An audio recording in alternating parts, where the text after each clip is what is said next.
Yeah. Awesome. I'm excited, Manny, because this used to be like the highlight of my day. Nah, my wife and kid are the highlight of my day, but this was a close second. This was a close second. Or third if you want to put them each in different brackets, because Well, I mean, yeah, they could each yeah. get annoying in different days. I tell my son all the time, you're my favorite, and I don't say favorite what. He's just my favorite. Everything. My wife's always like mean mugging me for that. Like what? What? He's half me. Me. I married you. You're your own. You're your own being, but he's half me. That's how I became immortal. If he has a kid and they have kids, it lives on. Like he's my favorite. Well, I tell my daughter all the time that she's my favorite child. Oh, that one's good. And That she one's good. said, she goes, I'm your only child. And I said, well, then the bar's pretty low, isn't it? I tell I tell my wife all the time that I'm her parents' favorite child. Oh man. Let's do this, guys. Welcome back to the hopefully daily cup of genre. Hopefully get this going every Monday through Friday right here on the Genreverse Podcast Network, part of LRM Online's big media empire now. LRMonline.com. Go there every day for all of your entertainment news, needs, opinions. Be sure to subscribe on the Genreverse YouTube channel, and wherever you get your podcast from, we do the audio version of all of our great shows, which we'll talk about a little bit more at the end. This show is actually an oldie but goodie that we're bringing back. I am Kyle Malone, and I'm joined by basically the original co-host of Daily Cup of Genre, Yes, Manny Gomez. What's because up, Jammer man? was not part of this. Nope, he was LR. He was LR Mornings. Yeah. Not bad, man. Good morning to you too. I'm excited to be back. I am too. I mean, as much as you want to say what you've been doing and why we had a bit of a hiatus, man. What have you been up? What have you been up to out there on the West Coast? I've been waiting this whole time for you to cut your hair. That's that was it. That was it. Hey, once you cut your hair, I went ahead and did some stretches and decided here we are. We're back. There could only be one Sasquatch on this channel. Oh. Okay. Anyway, no. Life happens, and a lot of us, and I say this in general too, because I think there's a kind of like a stigma with general audiences sometimes that this is all we do, like that we make so much money off of the interviews and all that stuff that we do, and that this is our job. But a lot of times people in media take this really to heart as a hobby, and not as a hobby, still as a job. But you just, in this day and age, you don't make enough to really support yourself just on something like this. So my day job has changed, and I work for two local news networks. I've been working as a photographer for several months, which has allowed me to continue doing interviews and things like that, which is why I was pretty busy with all of that during the daytime. But now I'm working daytime because I am training as a news producer, and so I will be filling in every now and then. But my actual day job will be as a digital reporter for your centralvalleynews.com, which is KC24, CBS 47 in the Central Valley. So you can catch me doing wacky stories, whatever my news director does not swat down, because I plan on being pretty out there. I hope so, man. I always dig it when local news can kind of get out there and show what your area actually has, because everyone hates where they're at. I know that's a generalization. I love where I'm at for the most part, but so many people do kind of get in a rut, and they don't even realize what is around them, Mm-hmm. And it's a lot of times it's just people, man. People are terrible. Like humans are trash. There's actually some people and community groups that are always trying to look at things the positive way or to do something positive way, but there's always a group that is ready to strike them down. It's kind of like, for example, one of the top news last week, locally, not because nationally we know things happen, but locally, was that our city council decided they're going to give themselves a 69% raise. Nice. A 69% raise. So a lot of people are very happy about it. Not much that can happen with it. So they slipped that in they try to slip it in very quietly. Everybody caught wind of it. Now it's a big deal, but they already voted on it.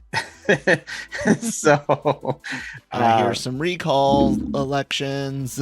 well, I mean, that's so that anyway. I'm not gonna. Yeah. If I get too much, I'm gonna I'm gonna get mad. But no, I mean, it's other than that, it's been great. One of our favorite pastimes. We have my girlfriend and I have Regal passes, so you can actually catch us at the theater on weekends more than at home. We try to watch everything.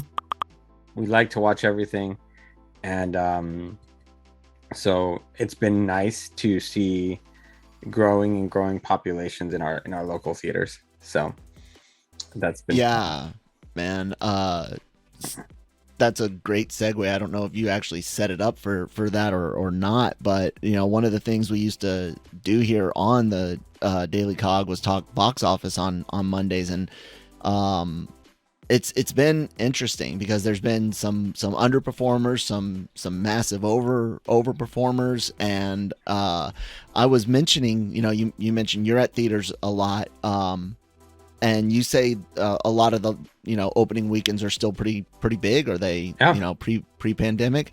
See, my theaters here, they're not always like that. The one with the Limax, the smaller version of IMAX, they're usually pretty busy. But the rest of them, man, I mean, what was that last big movie that just came out not too long ago? What did we go see? It was after Sonic. Doc Strange. Doc Strange 2. It was insane how much opening there was, open seats, and still for sale the nighttime of. So I really think it's kind of location dependent. Like there's some areas where box office is booming and other places where it's not. But in general, dude, it's doing pretty good. Top Gun Maverick brought in $30 million this weekend, being the number one movie again, just eking out estimations Elvis. Now, final numbers come in tomorrow. Usually that might flip, but still, the fact that it's back up in top one or two spots that's pretty crazy. Lightyear had a rough opening last week, but this weekend, 65% drop. You and I have basically seen how that's the new normal. So It had a low start, but still a normal drop. What are you thinking, man? It was really cool to see these numbers because because we, like, for example, Jurassic World Dominion, this is its third week. Last week I had taken my girlfriend and daughter to see it. On its second week, the room we were in was packed. And I was like, what? I was like, is this real right now? Like, because it, and then she was gonna take her dad to watch. They had a special screening and a special anniversary screening of The Thing, and the room was practically sold out. So then she was looking at Top Gun for Sunday for that Father's Day. The room was practically sold out. Like there was no and it was very great to see that people are getting out there. People are buying popcorn, buying tickets for movies, and really. And usually when you go out to movies, it means you're probably going out to eat also. You maybe do a little shopping, regardless, despite the country's attempt to really keep us in our houses via gas and viruses and whatever. Everyone is like, nope, we're gonna go watch this movie in the theater because we need to get away. I think that's what it is, and we need to have some fun. So. And then if you look at the top four movies, okay, let's go top five to add a little bit more family element to it. But you have Top Gun, you have which is a Navy recruitment video done at its best way. You have Elvis, which is a biopic, Jurassic World, dinosaurs. We got some horror now. The Black Phone is number 4 with Ethan Hawke. which we're gonna watch tonight, it's great to see it in the top four, and then you rounded out with Lightyear, which is a Disney family film that kind of dud. Didn't we want the toy and we want Tim Allen. That's just basically it. Like, I'm sorry, Chris Evans, you can't do everything. Yeah. So you have quite. I heard it was just so boring. Like really, that. So yeah, I watched the first hour of it early on, and I was like, there's nothing in this movie for me to get excited about and to really enjoy. Yeah, many people I know that have absolutely zero political issues with it. I know there's some controversy over a lesbian couple in it.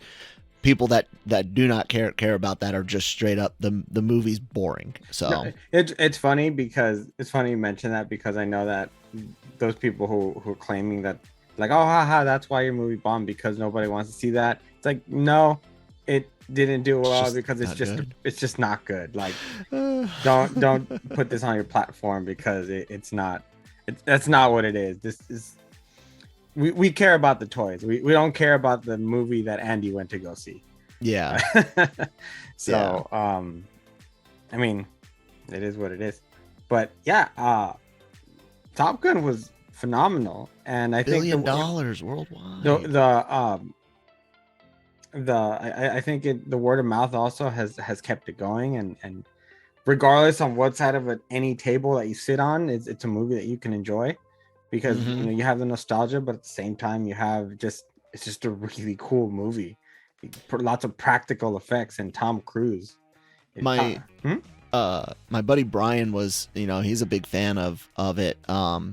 He was telling me he thinks one of the keys to this was they didn't so much they didn't follow the soft reboot or distant sequel formula of a torch passing of a whole bunch of new stuff. This was, Brian said, it was a freaking Tom Cruise movie. It was about Maverick. This wasn't a passing of the torch. There was, of course, some new characters and stuff. He goes, but they embraced it as like a sequel to Top Gun, not the springboard for a new franchise. Even though, given the success, you could easily see Paramount wanting to go back to that well if and when they get a chance. What do you think, man? Is that, like, you think that's what's really helped it out? It didn't get bogged down in the franchise launching formula? I don't think that necessarily Tom Cruise was even thinking about, or is even thinking about, doing another sequel to this. So it was just good storytelling. It's good to follow.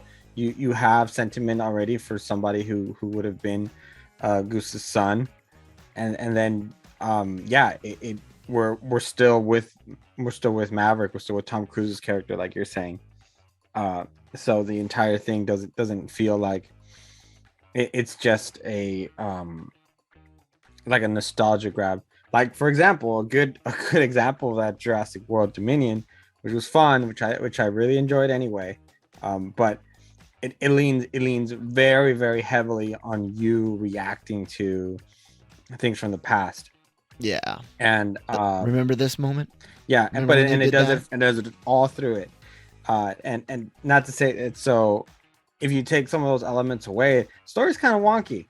I really thought it was, when you strip it down, it's like, I don't, we have all these dinosaurs and things, and we're going to focus on locusts.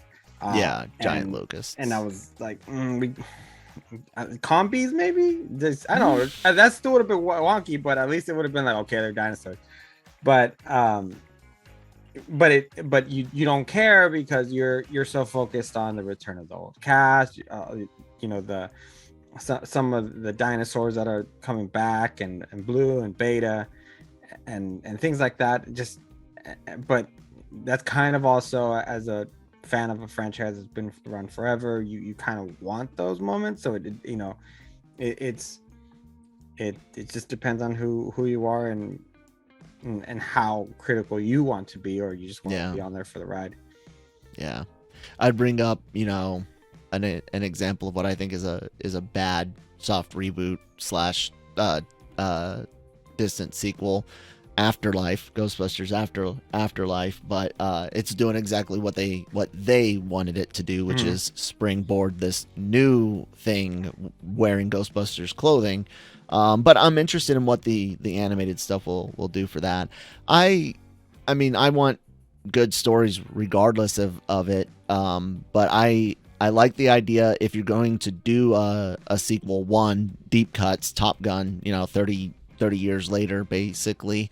And then, I don't want to rehash stuff that's so recent. And then if you are going to use something from the past, don't just ditch it. You gotta, unless you're doing something completely different with it, and just like a reimagining versus reboot or soft reboot, requel, if you will, unless you're just gonna just call it by that name and do your own thing, which can be fine. Battlestar Galactica from the 03/05 reimagining is amazing, but I think we recycle too much these days, and we rely on everything from the 1980s and 1990s, and it gets frustrating when you want something new, which is why I watch like six seasonal shows of anime every season. So, but it is, I will say, it is difficult to do that, because you put out those movies and they don't do well. So, I agree. The Northman, it's a business. The Northman's is a really good example of that. How that's a phenomenal film, and it just didn't do very well. But it's because the Duel was another one of those. Yeah, that one that one has some sensitive topics in it, though, where I can see why some people would stay away. Not but then you have like movies that kind of do a little bit better, like I don't know if you've seen Everything Everywhere All at Once. Not yet. Which is the multiverse done in its best form. Like, no one has done the multiverse better than that film, in my opinion. And I think everyone should watch it. It's until Rick and Morty the movie. And no, not Beavis and Butthead do the multiverse. It is not up there either. But in all seriousness, it's hard. It's tough. I don't blame studios for not doing original films for that reason, because people don't go watch them. They don't. And you and I, that's one of the things we talked about for box offices and why, so many things were suffering. I can't remember the last time I went and saw just a regular comedy, like an Adam Sandler style comedy at the theaters. It's just, especially with the kid and stuff, man, it just, the hassle, it becomes kind of not worth it. But I do know something that is worth it, and that's taking word from our sponsors over at Grow Generation. I don't even know who I have loaded up, so enjoy this ad. Grow Generation, where the pros go to grow. Grow Generation offers the best deals and discounts on the best grow products on the market. Grow Generation serves customers across the nation and carries a wide inventory of renowned cultivation brands. Go to www.growgeneration.com, where the pros go to grow. It's great. Thank you guys so much for sponsoring the episode. GrowGen does our sponsorships basically for everything except for Breaking Geek Radio. They are not affiliated with Breaking Geek Radio, but link in the description. Check them out if you need any help growing stuff. Oh, Manny, summertime is here. I was online looking at conventions coming up for the news, and man, it was like a week or two ago, everyone was like, Marvel's not going to be at San Diego. Like, that was like a story. I remember people talking about it, and then in an interview with Heroic Hollywood, freaking Feige drops, oh yeah, we're in Hall H this year. And Manny, you're going to Comic-Con, man. Are you pretty excited about the potential for Marvel and all Hall H again? Here's the thing. It's 2022. This is the first year back at some of these shows. My expectations are at an all-time low. Ooh. And that is that is not to say I'm not excited, but it takes a lot of time to prep these shows. Yeah. And with everything, and with how everything has changed, really, just in life in general, prices of things, and just, I mean, everything. I'm not sure what to expect, which gives me a new form of excitement. But given the way WonderCon was treated, and the differences from that show versus previous years, pre-pandemic, definitely a lower bar.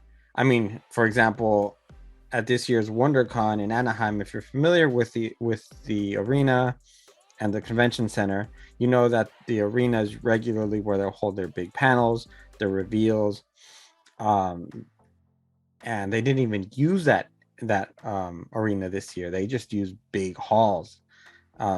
So it was very small. Definitely the entire space wasn't being used as they would regularly. They didn't have their video game setups the way they usually do.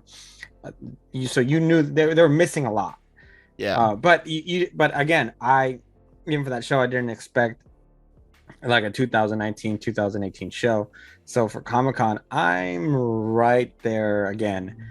Just really just looking forward to, again, seeing all the people that I know, the people, friends, and just visiting some familiar booths and creators, and whatever they give us, I will be grateful for as far as content. That's the way you got to look at it, because if you're going in there with like expecting a 2019 show, you're not going to get it, and you're going to be disappointed. Okay, well, I dig that, but I thought you were saying you were, not excited about the potential from Marvel, because I don't think they're going to give us something huge necessarily, because last time all we got was the Eternals. That was a 2019, because I know that they save a lot of their stuff for like D23 and stuff like that. But with so much going on, that who knows? Maybe it's going to be like a Secret Wars type of thing, and that's a big deal. I don't think you mentioned D23, which I think is going to have probably the biggest of the big. I do think we will get potentially a teaser for Wakanda Forever. That would be nice. Because D23 is September, Wakanda Forever is November or December. But it's real close. I don't think they're gonna want to necessarily November 11th. So yeah, I don't know if they're gonna want to pull another Thor: Love and Thunder and wait until barely 50 some odd days before release for Wakanda Forever. So I think maybe a teaser there, and then the full trailer at D23. I do think I think the biggest thing will be something Fantastic Four related, maybe a date for the movie. For I just meant like a date and title card for the movie. Okay. I think that's a potential. I don't know. What do you think? Because we also, right before D23 will be the digital Disney Plus Day event. So they're not going to want to do too much with their shows. I think this will mostly be movies. But what do you think you might get out of it? It says that they are going to be talking about the future.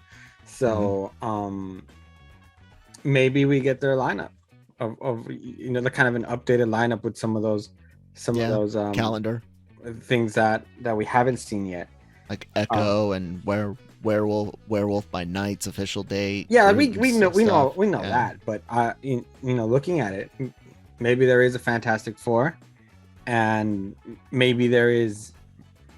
What would completely get me excited would be like an X title card, and like an X-Men type of announcement. Heck, just give me do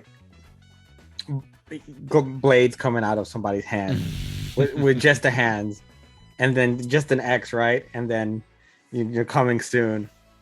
Can we get would be one X-Men project without him, please? Just one initially. Good luck. That'd be you. I don't think you could do that at this point. Yeah, I know. I'm sorry. I want the X-Men too. I want a good version of them.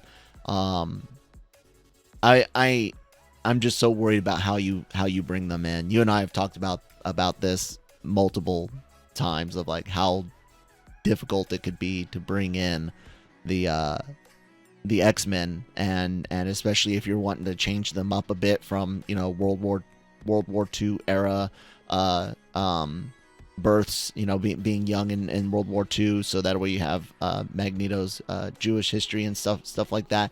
Even if you update it, like you and I have mentioned, to something from the civil rights area of the U.S., that's 60 years ago. So even a young kid, 10 years old, experiencing 1960s America, you're still looking at an old ass Magneto and Charles. So you really go ahead. No, go ahead. Give me one. I was gonna say, so you really have to look at, you know, playing with that multiverse idea in order for it to kind of make sense, unless, and I don't, because I'm not experiencing anything outside of the norm as far as, you know, my hardships are regular economic hardships everyone is experiencing. But what would they update it to today?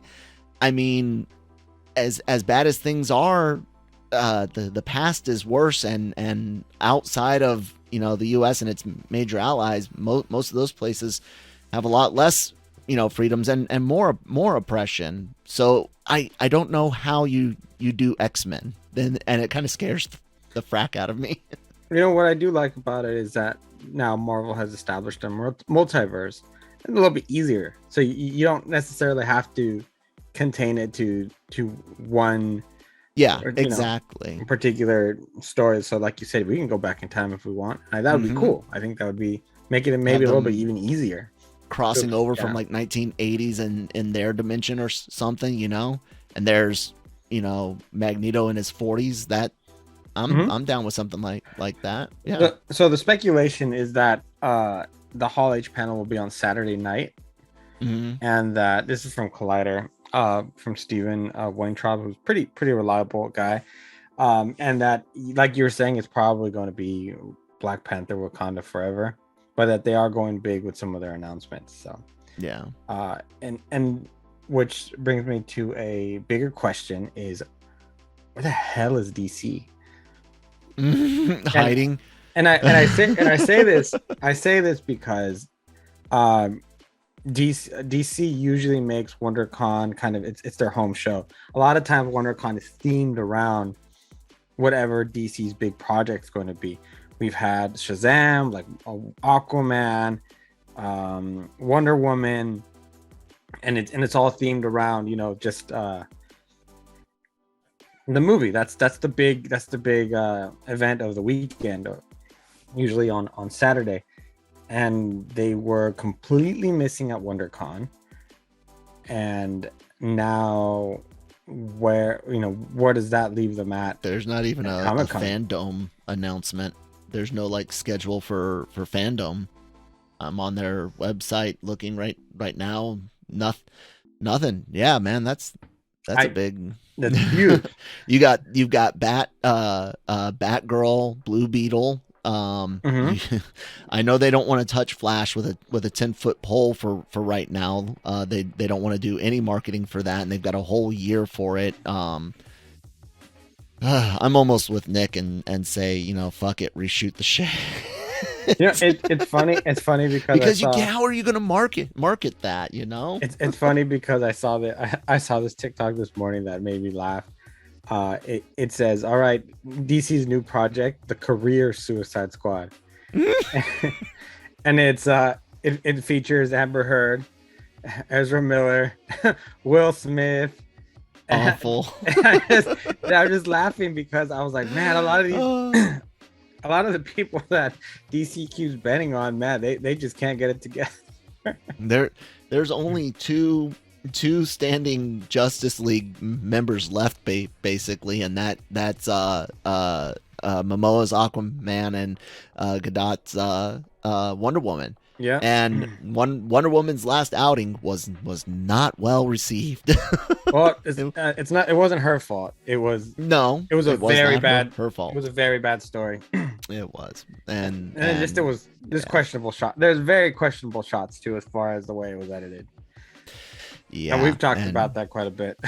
Quite a bit. Anyways, But man, but Go ahead. like I said, it's the first big show really since the pandemic. As far as what you would consider the biggest conventions. I know that there's a lot of conventions going around everywhere, and then New York will be in the fall, which you will be at. Yes, we will be.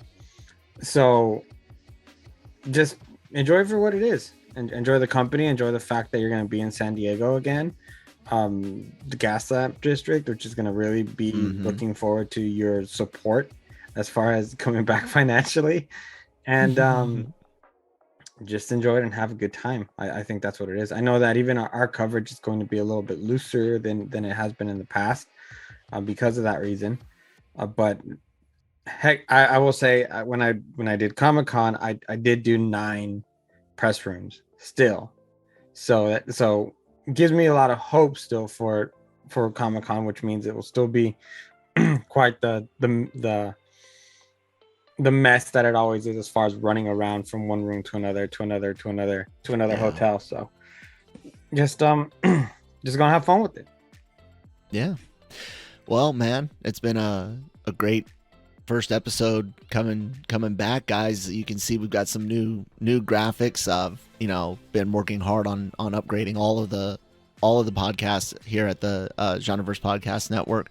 I hopefully will have a moving Nebula background for us, similar to our Anime Versal Reviews podcast, and tidy some things up and let us know what you guys think. And as far as the Comic-Con coverage coming up next month, LRM online.com, go there.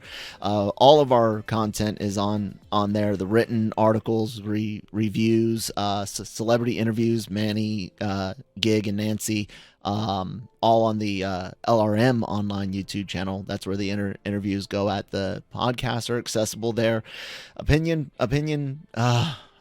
pieces, fun things, looking at why computer. Anyways, guys, we were closing out anyways. I was saying make sure you check out all the great shows like Anime Versal Reviews. We just wrapped up Spy Family, great anime. Highly suggest you check it out. And next week we will be discussing Classroom of the Elite in preparation for potentially covering it as part of its second season coming up. Breaking Geek Radio, the podcast, they touch a little bit on all the news from the week and do movie and show reviews. Marvel Multiverse Mayhem, doing Miss Marvel, which has been a incredibly wonderful experience. It's been a fun show. Big plus over Kenobi, and we did do our Kenobi reviews for the Cantina, and this week we'll be back doing just regular news on the Cantina, and all of our podcasts are available in video format right here on the Genreverse YouTube channel. So please hit the red subscribe button, and I also do like trailer reactions as part of Genre Shot, which I gotta do something with the music now, because I'm taking the Daily Cog music back here to the Daily Cog, man. So yeah, Manny, you have a new Twitter handle and whatever else you want to plug or say.